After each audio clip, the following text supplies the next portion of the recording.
Hola, ¿qué tal a todos? Buenos días, tardes o noches, espero que estén muy bien. El día de hoy vamos a hablar sobre los principios de quimioterapia y radioterapia. Hace unos meses hicimos un video sobre cáncer en general, la fisiopatología y sobre todo el papel inmunológico del cáncer. Ahora vamos a abordar al cáncer pero desde el tratamiento. Entonces ya tenemos un video sobre cáncer de mama también y sobre cáncer cérvico-uterino. Así que si lo quieren ir a ver, les dejo por acá en las tarjetitas los links hacia esos videos. Y nada, espero que les guste mucho. Comenzamos. Lo primero que hay que entender es resolver la pregunta, una de las preguntas más complejas que se ha hecho la humanidad desde que se descubrió esta patología. ¿Qué es el cáncer? Resumiéndolo muchísimo y para no meternos en cada uno de los tejidos ni nada por el estilo, va a ser una división no controlada de células. Una célula tiene un ciclo que se llama el ciclo celular y presenta algunos puntos de control básicos, como lo son estas proteínas de cuidado, ¿ok? P53 y RB, que se llama retinoblastoma. Estas proteínas de cuidado funcionan como un retén policíaco, es decir, determinan si todo va bien en el ciclo, dejan continuar, pero si algo viene mal en el ciclo, lo paran y con esto, ahora sí, empieza a generarse lo que es ya el ciclo normal de la célula. Pero ¿qué ocurre? Que como tal, las afecciones que causan llegan a provocar una alteración en el ciclo, haciendo que la célula comience a dividirse de una manera descontrolada. Ahora, es más que solo una enfermedad, porque no solo afecta a una célula, por ejemplo. No es como... Toda enfermedad es grave, pero lo que voy es que no es una faringoamigdalitis, por ejemplo. Es decir, que sí afecta a la garganta, pero bueno, son 2 semanas de recuperación, etcétera, etcétera, etcétera. Las complicaciones son menores, sino que esta afecta al paciente en muchos entornos, sin minimizar a nada. Hay que generar a cada paciente de forma individual. Y lo afecta de manera psicológica, de manera sistémica, de manera económica. El cáncer es de las enfermedades más caras que puede llegar a existir. Por ello es que lo vemos como un problema multifactorial. O sea, el cáncer no tiene una sola causa. Ese es el problema principal. Que si nosotros vamos a cada enfermedad, por ejemplo, en el caso del cáncer de mama, hablamos siempre sobre que hay factores genéticos, también el tabaquismo, el alcoholismo, y esto se repite en el cáncer de garganta, por ejemplo, o exposición constante a radiación, bombas que hemos lanzado como seres humanos en la inconsciencia misma de nuestro entorno. O sea, el querer atacarnos a través de la guerra ha provocado que en lugares como Hiroshima, Nagasaki, por ejemplo, de alta radiación, o en zonas donde hubieron pruebas nucleares, el cáncer sea mucho más común por estas alteraciones a nivel genético, a nivel celular. Como les mencionaba, las células se controlan por un ciclo de división y este ciclo tiene 5 fases. En realidad son 4 y muchos incluyen la quinta, ¿ok? La fase G1, la fase S, la fase G2 y la fase M. La fase G0 básicamente es como un periodo de latencia, es decir, la célula está en espera, buscando a qué va a llegar, ¿no? Si va a llegar a una G1 para empezar a dividirse, o si va a llegar porque tiene un daño, por ejemplo, a un periodo de apoptosis, ¿ok? Ahora, como les digo, el ciclo se regula de manera molecular, en este caso por las proteínas que funcionan como un checkpoint, es decir, como un retén policíaco. Las más importantes van a ser la proteína P53 y retinoblastoma. Sin embargo, hay otros como son las ciclinas, que son justamente estas que les acabo de mencionar, pero también están los oncogenes y los protooncogenes, de los que abordo mucho más a fondo en el video sobre el cáncer en el papel de la inmunología. Ahora, la apoptosis es el fenómeno por el cual las células dicen: oye, este ciclo viene mal, ahí tengo un error genético y por lo mismo debo suicidarme. Este suicidio o esta muerte programada de las células va a provocar que haya una mutación en el ciclo y por lo tanto empezar a generar la muerte de las células. Hay algunas enfermedades que dejan a las personas más susceptibles al cáncer. Tal y como les mencionaba, es un problema multifactorial que no solo depende de una cosa, sino que son muchas cosas que se empiezan a aumentar en el paciente. Uno de los principales es el síndrome de Li-Fraumeni, que para no meterme de manera extensa, solamente puedo decir que es una desregulación en el P53, es decir, en uno de los retenes policíacos. Y si el retén policíaco está mal, va a dejar que las células anormales puedan progresar y generar el cáncer. Ahora, todos estos ciclos celulares y todo lo que vemos aquí son la base de los medicamentos. La idea de los medicamentos, de la quimioterapia y la radioterapia es similar a los checkpoints, es decir, a los puntos de control celulares. Una vez que se regula estos puntos de control, se puede pasar a una fase siguiente para que el cáncer ya no siga progresando. Pero esto vamos a hablar un poquito más adelante. Ahora, como les digo, la base de la quimioterapia es justamente el crecimiento, evitar el crecimiento de las células. Hay muchos grupos de medicamentos que aquí están resumidos de manera muy general, esto más enfocado hacia otro tipo de cánceres como el de mama, cervicouterino, etcétera, pero obviamente pueden aplicarse a muchos otros cánceres. El cáncer tiene un crecimiento tipo Gompertz. ¿Qué quiere decir esto? Que primero hace un crecimiento progresivo elevadísimo y después se estabiliza.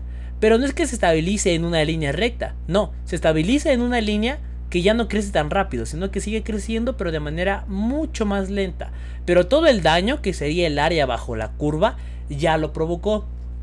Esto genera que obviamente el cáncer siga generando alteraciones en el tejido. Entonces, el crecimiento tipo Gompertz, en resumen, primero crece muy rápido y luego sigue creciendo pero ya más lento. El cáncer debe tener, o casi siempre se genera, una terapia combinada, ya sea con cirugía, radioterapia y quimioterapia, o quimioterapia más radioterapia, etcétera, ¿no? Incluso fármacos hormonales o fármacos biológicos, que ya son lo más nuevo que puede llegar a existir, etcétera. Las lesiones que pueden llegar a provocarse por los fármacos, tanto en quimioterapia como radioterapia, son las lesiones residuales. Es decir, hay que cuidar mucho estos efectos adversos, porque no es lo mismo un paciente que se trate con un medicamento por 6 meses, por ejemplo, que otro que necesite un tratamiento prolongado y combinado encima por un año, ¿no? O sea, este tipo de pacientes van a sufrir más efectos adversos, más daño celular y por lo tanto más complicaciones. Ahora, esto se va en ciclos de quimioterapia, o sea, como les digo, depende de cada fármaco, pero algunos se usan cada semana, otros cada mes, otros durante 6 meses, etcétera. Esto lo vamos a ver más adelante. Ahora, ¿cuál es el uso como tal? Primero la quimioterapia, después vamos a ver la radioterapia. La quimioterapia tiene básicamente 5 momentos en que se puede usar. De inducción, que sería básicamente descubro a mi paciente con cáncer y lo primero que hago es meterle quimioterapia. Eso sería una de inducción, es decir, que mi primer alternativa al cáncer que presente sea la quimioterapia, no tanto la cirugía, sino la quimioterapia. La adyuvante quiere decir que es antes de la cirugía. Sí voy a hacer una cirugía, por ejemplo, para quitar la mama, pero antes de hacer la cirugía necesito darle un poco de quimioterapia para disminuir el tamaño del tumor, que no siga creciendo, que me permita hacer una mejor cirugía, etc. Una neoadyuvante quiere decir que primero hice la cirugía y después ya le meto el quimioterapéutico. ¿Por qué? Porque esto va a generar que no haya una alteración mayor o que erradiquemos de una vez el cáncer en el mejor de los casos. La siguiente terapia es de consolidación, es decir, yo ya quité el cáncer, entre comillas, o sea, ya hice la cirugía, quité el tumor, pero solamente para que no haya otra recidiva, es decir, que no regrese el cáncer, yo doy una quimioterapia de forma constante. Es decir, si por ejemplo el ciclo de inducción, es decir, la primera opción que fuera quimioterapia, lo doy por 6 meses, la de consolidación la voy a dar por un año, o sea, más tiempo en dosis más bajas, solo para que el cáncer no progrese o no regrese, mejor dicho. Y la paliativa es en aquellos pacientes, pues para que el tumor que ya es incurable, que ya es intratable y que simple y sencillamente se está esperando cuidados paliativos, es decir, en tanatología, el buen morir, lo único que se hace es dar quimioterapia para que los dolores sean menores, el tamaño del tumor pues ya moleste menos, o sea, ese tipo de situaciones, ¿ok? La idea es hacer una combinación terapéutica. Combinar un fármaco del grupo A con otro del grupo B, y si se puede quitar luego del grupo A para combinarlo con otro del grupo C, por ejemplo, que es menos tóxico, pero que el primero que se usó fue justamente para una inducción muy fuerte. Hay que individualizar siempre a los pacientes, no todos son iguales por obvias razones, y con ello vamos a lo que son vías de excreción y la necesidad que tenga el paciente. O sea, no es lo mismo una vía intravenosa que me puede causar flebitis, es decir, una inflamación de los vasos sanguíneos, a una terapia por vía oral que me va a causar más daños a nivel del estómago, náuseas, vómitos, diarreas, etc. También la excreción, aquí lo que hay que tener cuidado es con el hígado y con el riñón, porque son los principales órganos por los cuales se van a metabolizar los medicamentos. Por ello, antes de cada quimioterapia es bueno realizar técnicas o estudios como lo puede ser pruebas de función hepática, pruebas de funcionamiento renal, biometría hemática o química sanguínea, que también nos van a dar una idea de cómo está el paciente en general. Obviamente va a estar con alteraciones inmunológicas por el cáncer, sin embargo hay que ver qué tanta alteración tiene nuestro paciente. Y la necesidad, no es lo mismo un paciente con un estadio 1 que apenas está iniciando su cáncer, a uno en etapa 4, que ya el cáncer incluso se diseminó a otros órganos. Otro concepto que hay que cuidar mucho en el caso de la quimioterapia es la resistencia. Así como los antibióticos provocan resistencia a bacterias, los quimioterapéuticos también provocan resistencia a algunos tipos de tumores. Por ejemplo, si antes yo le daba a mi paciente cisplatino para un cáncer de mama y me respondía bien, ahora ya no me va a responder bien mi paciente porque ya generó una resistencia, y puede ser justamente una resistencia intrínseca o de inducción. La resistencia intrínseca quiere decir que el tumor por sí mismo nunca fue susceptible a este fármaco y solamente lo estuve usando pues básicamente sin ningún propósito o sin ningún fin.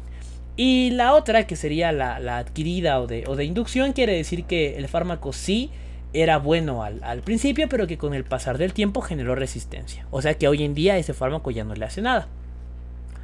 La quimioterapia se puede calcular sobre todo por la superficie corporal total. Vamos a ver algunos fármacos que no se calculan de esa manera, sino que lo hacen por otros medios, como la tasa de filtración glomerular o también por kilogramo de peso, que la mayoría de todos es por milímetro cúbico, ¿ok? O sea, por tamaño del cuerpo. Y bueno, hay que cuidar siempre las alergias y respuesta. Es decir, si yo tengo un paciente que tiene muchas alergias, lo más común es que la quimioterapia también provoque alteraciones mayores. Y la respuesta, que sería estos efectos adversos que vamos a ver más adelante, como lo puede ser los más conocidos, la caída del cabello, los vómitos, el malestar general y otros que vamos a ver más adelante. Esta es una tabla que me gustó mucho, que es básicamente sobre los efectos adversos. Si quieren pueden tomar una captura de pantalla. Y aquí los divide en papel cardíaco, papel cutáneo, papel gastrointestinal, en sangre, o sea, hematológico, neurológico, renal y pulmonar. Pero se dan cuenta ya en el grado 4, es decir, ya cuando el cáncer o cuando la quimioterapia se ha avanzado mucho, o el daño de la quimioterapia ha avanzado mucho, los problemas ya son bastante mayores, ¿ok? Ya como tal la quimioterapia ha mermado mucho la calidad de vida del paciente. Y es aquí cuando podríamos empezar a meter otro tipo de tratamientos que sean menos complejos para el paciente. Vamos a empezar como tal con los fármacos. En el primer grupo vamos a tener a los antimetabolitos. Su función principal es a nivel de la fase S del ciclo celular, es decir, la fase de síntesis. La fase de síntesis es justamente donde los ácidos nucleicos van a poder progresar. Sin embargo, lo que hacen los antimetabolitos es decir, ¿sabes qué? No, este tipo de células que se crecen muy rápido yo las voy a quitar. Y en este tipo de grupo de los antimetabolitos vamos a encontrar tres fármacos: el metotrexate, la gemcitabina y el 5-fluoracilo, entre los más comunes. El más conocido es el metotrexate, perdón, aquí es metro, se me pasó una R, ¿ok? Es metotrexate. Este actúa sobre todo a nivel de la dihidrofolato reductasa, es decir, a nivel del ácido fólico, evita la síntesis de ácido fólico, porque el ácido fólico funciona como un sostén celular, ¿ok? Sin embargo, el ácido fólico también tiene otras funciones a través de la regulación sanguínea, ¿no? Pero el metotrexate lo evita para que las células no produzcan el ácido fólico y por lo tanto evitar su crecimiento. ¿Cuál es su dosis? Bueno, de manera principal, de forma intramuscular, es 1 miligramo por kilogramo. Y los ciclos que se dan son semanales. Se va a dar en el primero, tercero, quinto y séptimo día de la semana. También puede utilizarse una terapia más rápida, que sería de 100 miligramos por metro cuadrado de forma intravenosa en 30 minutos, o sea, algo para que ya dure todo un rato mucho más largo. Y de hecho el ácido fólico del paciente disminuye mucho. Hay un medicamento que se llama Leucorbin, que justamente evita que las cantidades de ácido fólico disminuyan en exceso, afectando otros órganos. Este lo que hace es proteger a las células tumorales, proteger en el sentido de que el metotrexate no quite su papel, pero que otras células sanas del cuerpo, que sí necesitan ácido fólico para seguir trabajando, no resientan todos los estragos. Los principales efectos adversos son la mielosupresión, o sea, un daño a la médula ósea provocando trombocitopenia, leucopenia, anemias, etc. Problemas al riñón y problemas en estadios más avanzados al cerebro, sobre todo con letargia o incluso coma en casos ya extremos donde el metotrexate se haya usado de forma casi indiscriminada. El siguiente es la gemcitabina, y así como el metotrexate también detiene la síntesis de ADN actuando en la fase S, o sea, evita que el ADN se forme. Su dosis es de 600 a 1000 miligramos por metro cuadrado, o sea, de 600 a 1 gramo por metro cuadrado, en 30 minutos, ¿ok? Sus principales efectos adversos son gastrointestinales, vómitos, diarreas, náuseas, dolor, etcétera. Malestar general, o sea, el paciente está cansado, está letárgico, no tiene ganas de nada, no tiene hambre, es más susceptible a olores. Y la mielosupresión, o sea, un daño a la médula ósea, tal y como lo hace el metotrexate. El 5-fluoracilo comparte los efectos adversos de ambos, tanto mielosupresión, daño al riñón, al cerebro, gastrointestinal, malestar general y pues obviamente la mielosupresión. Este es uno de los mejores tratamientos cuando se combina con el cisplatino, otro fármaco de los quimioterapéuticos, en el cáncer cervicouterino. Su dosis recomendada es de 800 a 1000 miligramos por metro cuadrado en una posología de un goteo constante, o sea, va a estar 96 horas ahí ese fármaco. Realmente es muy incómodo para el paciente, sin embargo esa es la posología de este, un goteo por 96 horas. Otro tipo de medicamentos son los fármacos alquilantes, que básicamente su función es dar grupos alquilo a lo que es el ADN nuclear, el ADN celular. Son inespecíficos del ciclo, o sea, no trabajan en un solo momento, sino que trabajan en distintos momentos del ciclo celular. Crean aductos celulares, o sea, crean huecos en la célula, que básicamente estos huecos llegan a provocar que el tumor muera, porque la regulación celular, o sea, el decir, ¿sabes qué? Esta célula va a avanzar porque tiene todos sus escalones bien, de pronto forma huecos y hace que los escalones ya no se formen. Como ya no se forman los escalones, la célula muere, y ese sería el principal factor de este tipo de fármacos. Hay dos principales, que será la ciclofosfamida y la ifosfamida. La ciclofosfamida se da en una vía oral o intravenosa de 500 a 700 miligramos por metro cuadrado durante 3 semanas. Obviamente esto depende de muchos casos, puede haber dosis menores, dosis mayores, según sea el momento que presente el tumor nuestro paciente, el tipo de cáncer, etc. Y en vía oral también hay otra dosis que es más baja, pero por más tiempo, que sería por 50 miligramos al día.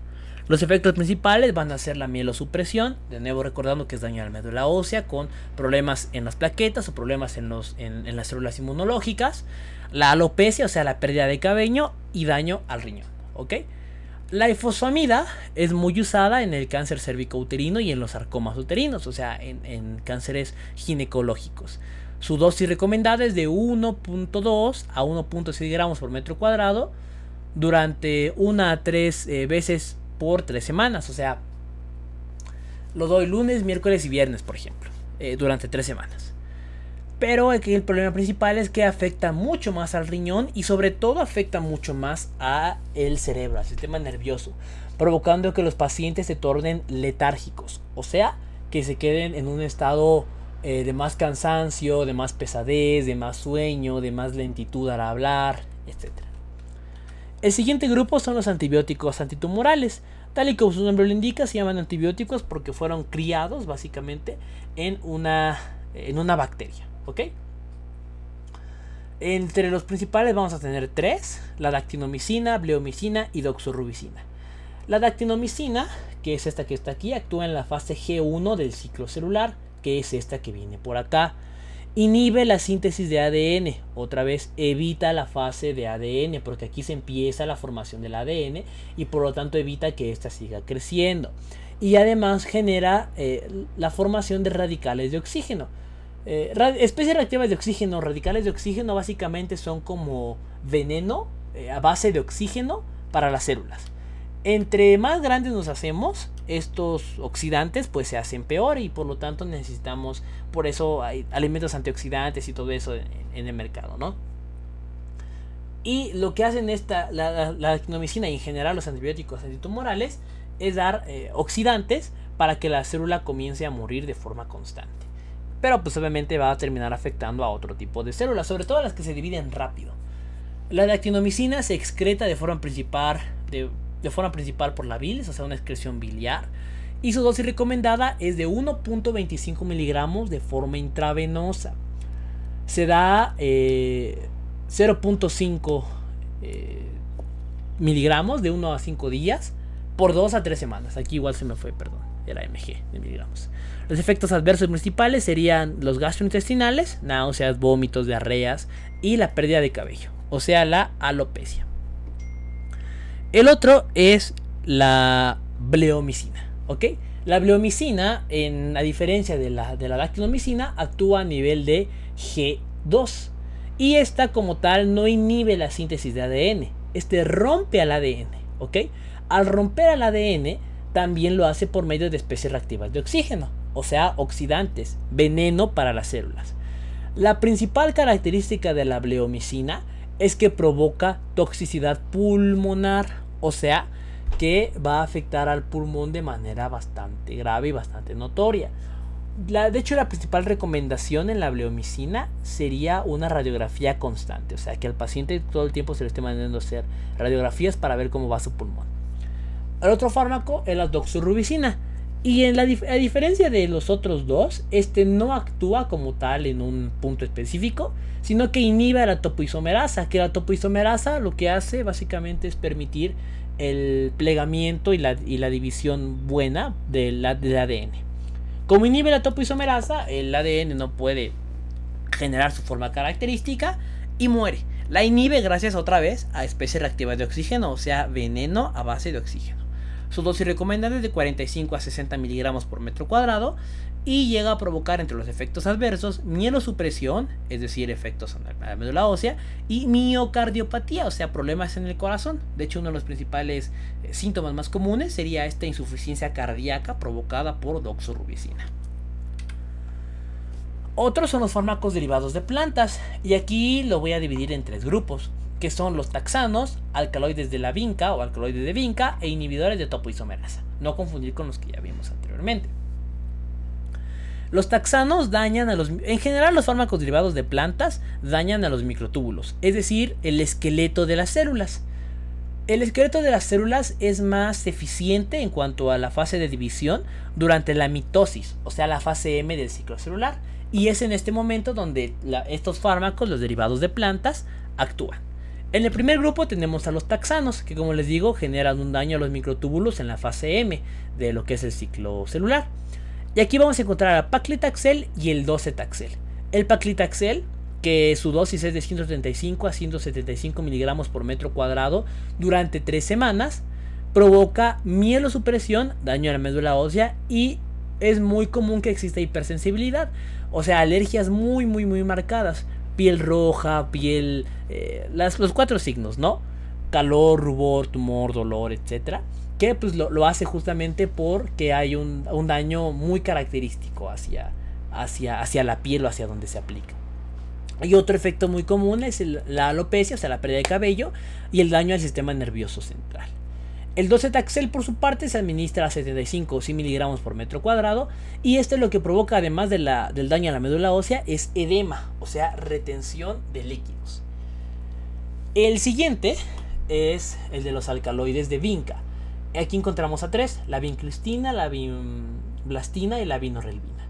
Su dosis recomendada es de 0.8 a 1 miligramo por metro cuadrado, 2 miligramos como máximo, o sea, realmente es muy poco la dosis. Y su efecto principal sería la ataxia y las convulsiones, o sea, daño generalizado, como que hay temblor y todo eso en las manos, y convulsiones porque también afecta el sistema nervioso.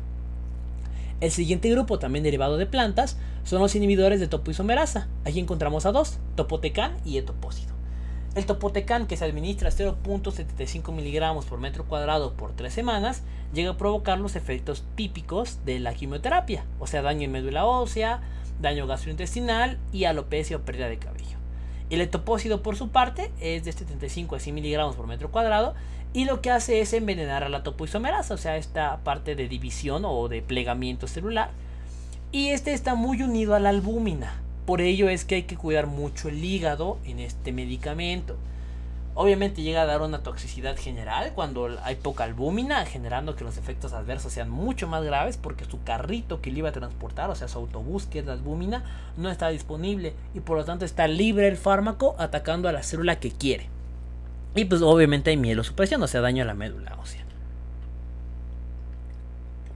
Otros fármacos diversos son, por ejemplo, los derivados de platino, que son el carboplatino y el cisplatino. El carboplatino también, los dos, carboplatino y cisplatino, provocan aductos, es decir, orificios en el núcleo, en el ADN. Es más común que se utilice como terapia adyuvante, o sea, que además de todo sea de la cirugía. Y su cálculo es diferente, se dan cuenta, no es con base en los metros cuadrados, sino es con base en la filtración glomerular. Y su principal fórmula sería el área bajo la curva por la tasa de filtración glomerular más 25. ¿Ok? Esa sería la principal fórmula para poder calcular la dosis del carboplatino. Esta filtración glomerular pues nos va a decir cómo está el riñón, ya que este se filtra por el riñón y por lo tanto si hay una mala filtración glomerular quiere decir que nuestro paciente va a sufrir mucho porque el riñón no va a soportar tanta cantidad de fármaco. El efecto adverso principal es el daño a la médula ósea, los gastrointestinales, es decir, vómitos, diarreas, náuseas, etc. Y neuropatías, o sea, dolor constante en los nervios periféricos. El cisplatino, por su parte, que también es derivado del platino, es de los más antiguos de sus grupos quimioterapéuticos. Se recomienda de 40 miligramos por metro cuadrado de forma intravenosa cada semana o 75 miligramos por metro cuadrado cada 3 semanas. Su recurrencia o en cánceres de recurrencia, es decir, en recidivantes, sería una dosis de 50 miligramos por metro cuadrado durante 3 semanas. Y en el caso del cáncer de ovario se recomienda una dosis un poco más elevada, de 75 a 100 miligramos. Los efectos adversos principales, además de todo lo que ya vimos, que sería mielosupresión, gastrointestinales y neuropatías, serían los nefrotóxicos y ototóxicos. De hecho, por eso se recomienda que no se combine con fármacos como los aminoglucósidos, porque los aminoglucósidos tienen la característica de también provocar daño al riñón y daño al oído. En este caso lo más importante sería evitar también con un diurético para no provocar un problema a nivel de la función renal, ya que este es nefrotóxico. Sin embargo, también afecta lo que es el estómago, náuseas, vómitos, diarrea y los electrolitos, provocando hiponatremia e hipocalemia, es decir, bajo sodio y bajo potasio. Y ya incluso puede llegar a provocar un daño en la agudeza visual. Si nuestro paciente de por sí tiene un problema en los ojitos usando lentes, por ejemplo, es muy probable que después del uso de cisplatino, nuestro paciente requiera una mayor graduación de los mismos.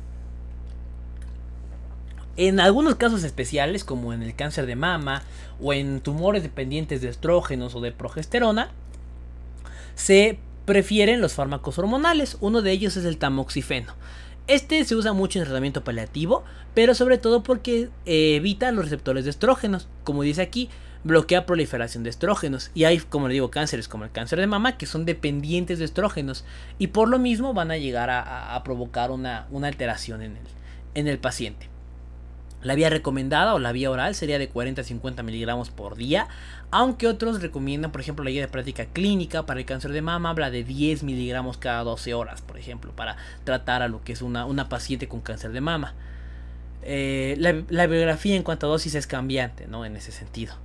Hay que cuidar mucho que puede llegar a provocar una menopausia temprana, porque como evita estrógenos, evita el ciclo femenino. Si quieren entender mejor, también les dejo un video sobre el ciclo sexual femenino. Y llega a provocar edema, o sea, acumulación de líquido. Sin embargo, también puede llegar a prevenir osteoporosis al dejar a los estrógenos nadando por más tiempo, con lo que los huesos se hacen un poco más menos frágiles. El otro es el acetato de megestrol y este es un análogo de progesterona. O sea, si el otro era de estrógenos, este es de progesterona. Es muy usado en las neoplasias endometriales. Se recomienda una dosis de 80 miligramos cada 12 horas. Y su principal efecto adverso es que van a aumentar de peso las pacientes por ser justamente una hormona como la progesterona que permite el aumento de peso y la acumulación de grasa. y también porque acumula líquidos, ¿ok? También puede llegar a edematizar a las pacientes. Y como les digo, aumenta el apetito por ser hormonal. Y el riesgo de hiperglucemia secundaria de este aumento de peso, de apetito, de glucosa, de antojos, todo lo que sea, llega a provocar que haya un riesgo mayor de que la glucosa, o sea que el azúcar en la sangre se eleve. Otros serían la terapia biológica y dirigida. La terapia biológica es muy nueva en el sentido de las investigaciones que han tenido los fármacos, que apenas tienen 15, 20 años que salieron, o sea, nueva entre comillas. Y por ejemplo, algunos son los antiangiogénicos. Una de las principales características de los tumores es que necesitan sangre para crecer, o sea, arterias, ¿no? Arterias nuevas que se han formado. El nombre que recibe esta nueva formación de arterias a partir de arterias que ya estaban se llama angiogénesis. Y justamente esta terapia biológica inhibe la angiogénesis, por eso se llaman antiangiogénicos, quitándole su comida básicamente a lo que es las células tumorales. Uno de los más usados es el bevacizumab, porque inhibe a lo que son los factores de crecimiento vascular endoteliales. Eso quiere decir esto, VEGF, Vascular Endothelial Growth Factor. Y el bevacizumab, a una dosis de 15 miligramos por kilogramo durante 3 semanas de forma intravenosa, evita a estos receptores, ¿ok? Estos que están acá. El problema principal es que disminuye la cicatrización y puede llegar a aumentar la tensión arterial porque justamente hay un daño a las arterias. Y es más común que haya una perforación gastrointestinal, o sea, un riesgo de hemorragia mayor. Otros análogos serían trampas de factores de crecimiento, o sea, fármacos combinados que además de todo también matan a este tipo de factores, pero llegan a provocar más efectos gastrointestinales, o sea, más náuseas, vómitos, etc. Otro es, por ejemplo, de la trampa es el cediranib, o sea, un análogo de estos, que inhibe en la fase G1 del ciclo a este factor de crecimiento. Otro fármaco de la misma familia es el lenvatinib, que básicamente tiene los mismos efectos adversos, pero su dosis es de 24 miligramos por día y se combina con otro análogo biológico que se llama pembrolizumab a 200 miligramos. Un inhibidor de poliADP ribosa polimerasa, o sea, un inhibidor de una proteína que sintetiza ADN, son estos que están aquí, que ahorita les voy a explicar. Básicamente lo que hacen es detectar el ADN dañado y lo quitan, ¿ok? Evitan que siga una replicación. Son un poco más específicos, pero obviamente son bajo estudio, son más caros, o sea, son más nuevos, necesitan más pruebas, etc. Son menos comunes que los que ya veíamos observando. Rompen el ADN y sobre todo son muy usados cuando hay unos genes que son el BRCA1 y 2, que ya lo platicamos sobre ellos en el cáncer de mama, porque predisponen más cáncer de mama. Entre los principales sus efectos van a ser principalmente hematológicos, o sea, problemas en anemia, problemas en plaquetas, sangrados, tiempos de coagulación, etc. Y estos son los medicamentos: olaparib, 300 miligramos 2 veces por día, niraparib, 300 miligramos 1 vez por día, y rucaparib, 600 miligramos 2 veces al día. La inmunoterapia, bueno, también sería otro tipo de medicamentos. Estas lo que hacen es hacer que despierten nuestras células, básicamente. Como el cáncer duerme a las células inmunológicas, este tipo de terapias hace que nuestras células inmunológicas despierten y ataquen a la célula tumoral. En este caso van a provocar moléculas de superficie, o sea, un antígeno. Un antígeno es todo aquello que activa el sistema inmune, y con ello van a provocar que despierte nuestro sistema inmune, ¿no? La activación. Entre los más usados son el pembrolizumab, que es un anticuerpo humanizado, o sea que anteriormente fue sacado de animales y después pasado a humanos, que lo que provoca es que los linfocitos T se despierten y por lo tanto ataquen a lo que es la célula tumoral. Su indicación es en los tumores sólidos que no se puedan quitar, o sea, no resecables, a 200 miligramos de forma intravenosa por 3 semanas. Estos son algunos de los efectos adversos de los quimioterapéuticos. En el caso del daño a la médula ósea, la neutropenia se va a dar desde los 1500 por milímetro cúbico, ¿ok? Los neutrófilos por milímetro cúbico. Y la trombocitopenia grave, que predispone a una hemorragia muy severa, se da a menos de 10.000 por milímetro cúbico. Y todo lo común que da la anemia, ¿no? Esta disminución de eritrocitos y de la hemoglobina y los hematocritos, ¿no? Que puede llegar a provocar durante toda esta fase. En el gastrointestinal, lo que les venía repitiendo, vómito, diarrea, náuseas e incluso anorexia. Aquí podemos dar algunos fármacos reguladores como el ondansetron para evitar las náuseas excesivas. Dermatológicos serían principalmente estas causas alérgicas, sobre todo como el exantema o el eritema, o incluso la alopecia, que la alopecia sería el efecto más notorio e incluso de los más duros para los pacientes, o sea, la pérdida del cabello. Y neurológicos, ¿no? O sea, que sería lo más común en el caso de neuropatías, problemas a nivel de nervios periféricos, por ejemplo, dolor en manos, dolor en pies, etcétera. E incluso desmielinización, o sea, problemas a nivel de las vainas de mielina, con lo que los nervios ya no se pueden comunicar entre sí. Si se dan cuenta, esta es una tabla que habla sobre el riesgo de emesis, o sea, riesgo de vómito en los pacientes. Y el más común sería el cisplatino. Entre los menos comunes, la vinorelbina. Ahora, en la radioterapia hay que saber de manera rápida que es una radiación electromagnética. O sea, funciona por principios de rayos X y rayos gamma, donde hay unas de electrones que cambia, ¿no?, de forma física y termina, o sea, ya para irnos de forma rápida en ese sentido, para no dar toda la explicación física, lo único que provoca es que estos fotones cambien y lleguen a inhibir el crecimiento de células tumorales. Sin embargo, también llegan a provocar el mal crecimiento o evitan el crecimiento de células rápidas como las del cabello, las de la piel o las de la médula ósea. En el aspecto, bueno, funciona por electrones, protones o isótopos radioactivos y, como les digo, contrae tejidos, choca contra los mismos y elimina las células dañadas. Aspectos físico-médicos. Lo primero que hay que saber es que hay una dosis en tejido cancerígeno, o sea, no es la dosis misma para el cáncer de mama que para el cáncer de vulva o para el cáncer cervicouterino. O sea, esto cambia mucho porque la radioterapia se basa en que tenga un papel muy grande, muy amplio o uno muy específico, muy reducido para mejorar el pronóstico del paciente. Hay una curva de dosis en profundidad que básicamente quiere decir que esta profundidad que dé el paciente depende mucho de la dosis, o sea, cuánto va a entrar mi radioterapia hasta el cuerpo del paciente depende en muchas ocasiones de la dosis que yo esté dando. Y de hecho se utiliza una técnica que se llama dosimetría, que básicamente es con base en el tamaño de mi paciente, el tamaño del tumor, las características y todo eso, ver cuánto fármaco, cuánta cantidad de radioterapia voy a usar. Que de hecho la medida es los Gray, ¿ok? Los Gray, que significan 100 rads, o lo que es lo mismo, 1 joule por kilogramo. Es pura energía el principio físico de la radioterapia. Algunos aspectos biológicos es que el DNA es target, o sea, es el objetivo de la radioterapia. No es otra fase como tal que sea, no sé, los microtúbulos o las mitocondrias o todo esto de las células. No, es el ADN en específico, es el target, el objetivo. Rompe al ADN y sobre todo es efectivo durante la fase G2 y la fase M. De hecho, cuando se administran algunos fármacos de quimioterapia, lo que se busca es que la célula tumoral llegue a la fase G2 o la fase M y a partir de ahí romperla o evitarla con la radioterapia. Tenemos dos tipos, una radiación directa y una radiación indirecta.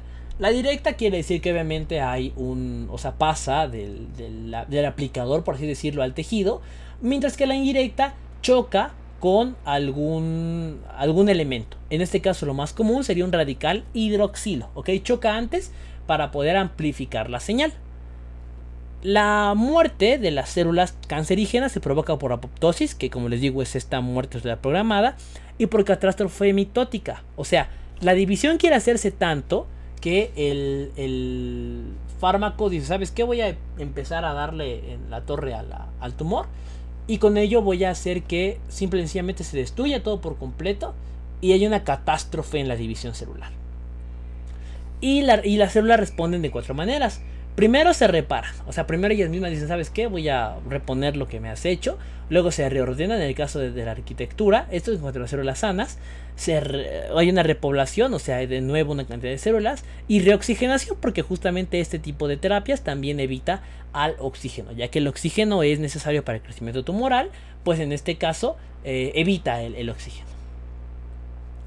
Ahora, ¿qué es lo más importante de acá? La experiencia. O sea, la experiencia del radiólogo que lo genere es lo que va a provocar si nuestro paciente va a sanar o no.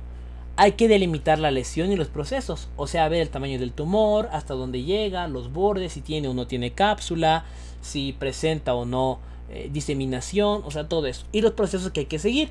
Si tiene metástasis, bueno, seguimos con esto. Si no tiene metástasis, bueno, empezamos con esto. O sea, básicamente sería eso, ¿no? Hay que también, con base en las características clínicas que presenta el tumor, elegir el tipo de radioterapia. No es lo mismo una radioterapia externa que la braquiterapia, que son las dos terapias más comunes de lo que es la radioterapia propiamente dicha. Ahorita les explico de mejor manera en qué depende cada una.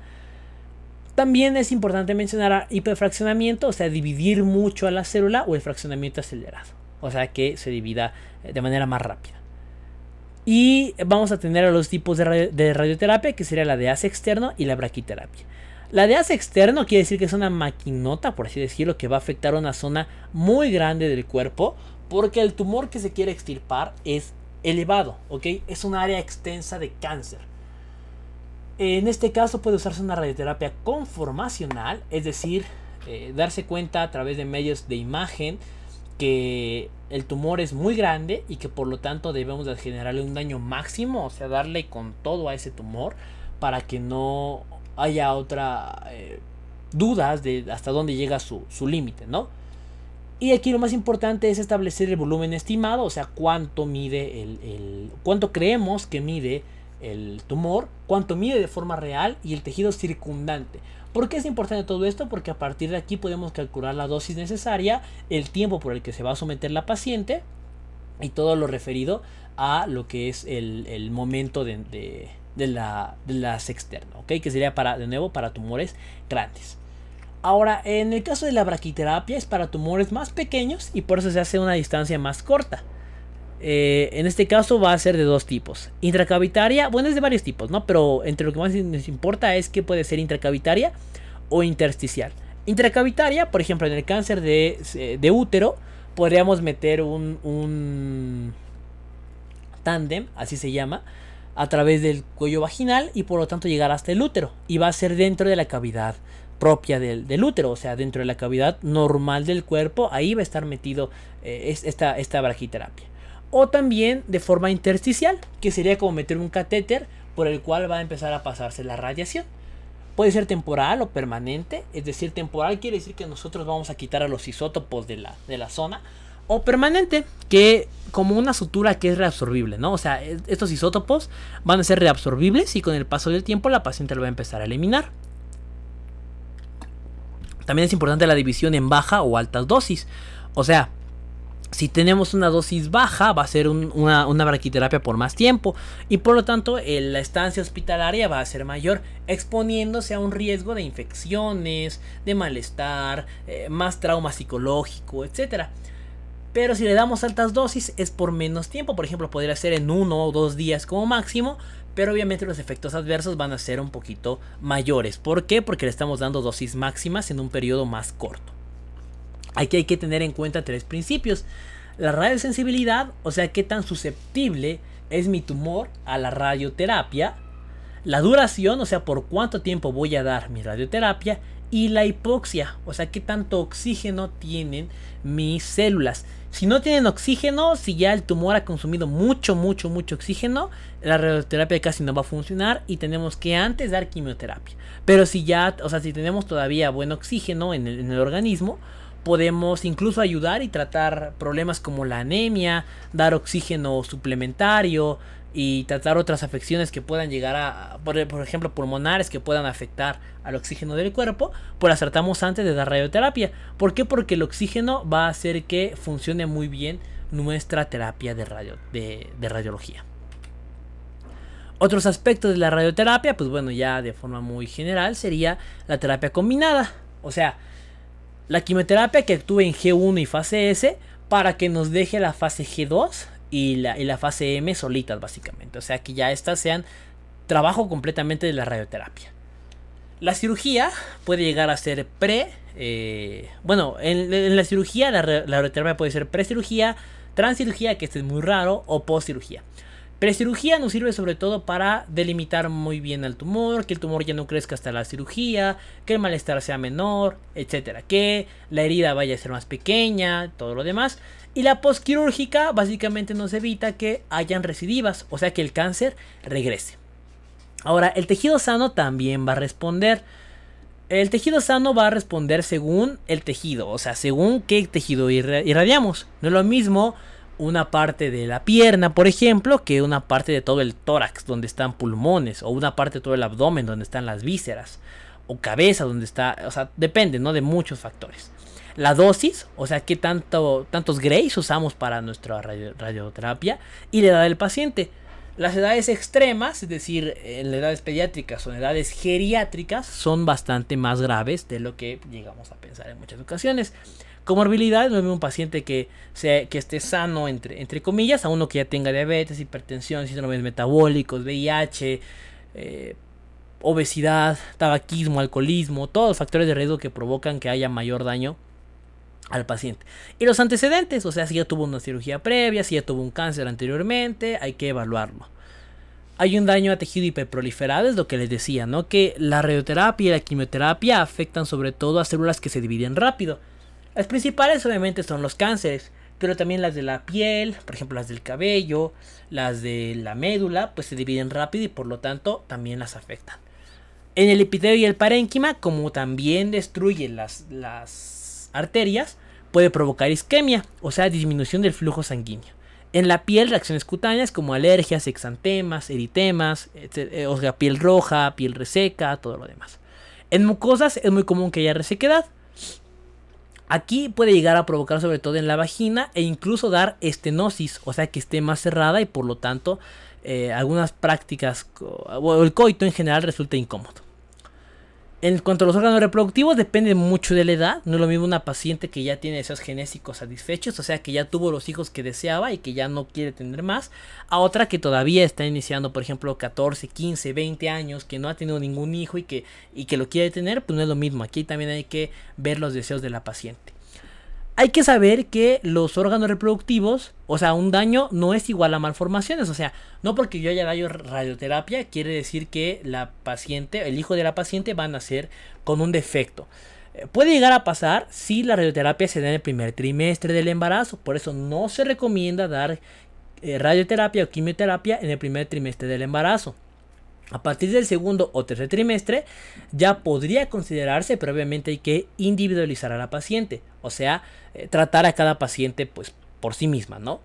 Pero sí hay más riesgos obstétricos, como cuáles, ruptura prematura de membranas, un parto pretérmino, óbito fetal, abortos, o sea, hay más riesgos obstétricos como tal. E incluso puede dañar a la fertilidad, sobre todo cuando damos muy de lleno al ovario. Puede llegar a provocar que la ovulación, en el caso de mujeres que todavía ovulen y van a hacerlo por un buen tiempo, se pierda. Otro tipo de tejidos donde se afecta es a nivel de intestino, riñón y hueso, porque también se dividen muy rápido. Células hemáticas, como les decía, por daño a la médula ósea.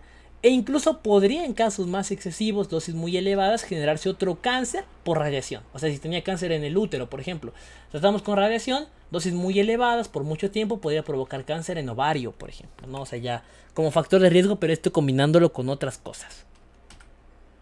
Este es un diagrama básicamente de los genes que se ven afectados por la radiación en cada uno de los órganos que les acabo de explicar. Incluso hay más, en tiroides, en pulmón, en corazón, en vaso, en el hígado, testículos y ovarios, en los huesos, en el sistema inmunológico como las células B, todo lo que son los factores endoteliales, macrófagos, células de la microglía, o sea el sistema nervioso, los mastocitos, los linfocitos, en el endotelio o en la piel.